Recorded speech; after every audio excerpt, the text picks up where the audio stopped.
Hi, my name is Nathan McCory, and I just first of all want to say thank you so much, Congresswoman Cheney, for standing for and fighting for things I hold very dear. Thank you for your true patriotism.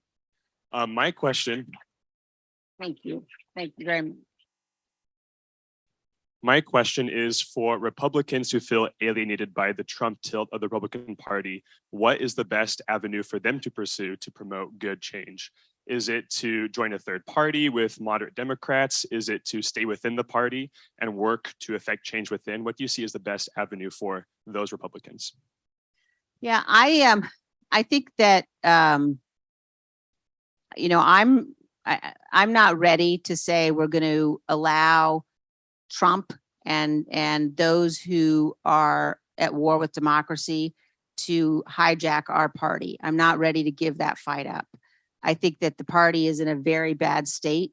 It's increasingly challenging, but I believe in a Republican Party that stands for the ideals that we've been talking about. And I think that individually, Republicans need to be engaged in battling for precinct, chairman and chairwomen seats.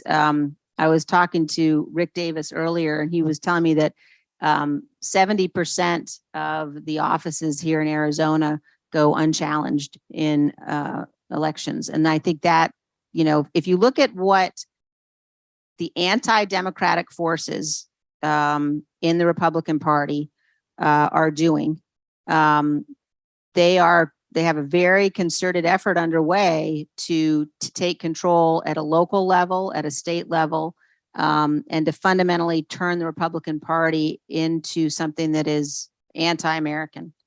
And I think that those of us who love the ideals and believe in the ideals the party has stood for have to be engaged on the ground in that battle, to challenge them, to fill those seats, to make sure that at a state level, we don't watch this slip away. And again, I go back to the choice that Arizona voters have this election cycle. And I say this as somebody who, my first vote I ever cast, I was 18 years old and I voted for Ronald Reagan.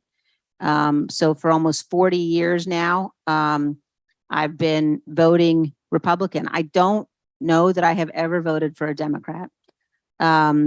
But if I lived in Arizona now, I absolutely would. And for governor and for Secretary of State.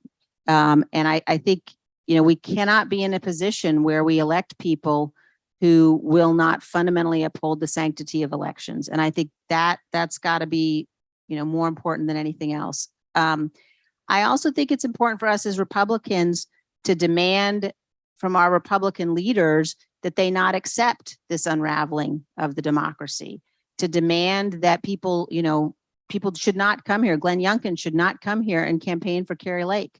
Ted Cruz, who absolutely knows better, absolutely knows that what he's advocating is unconstitutional, that what she's saying is unconstitutional. They know it. And as Republicans, there have to be consequences. And we have to make sure that people understand that we're going to vote for those that we can trust and depend on to do the right thing and to uphold their oath.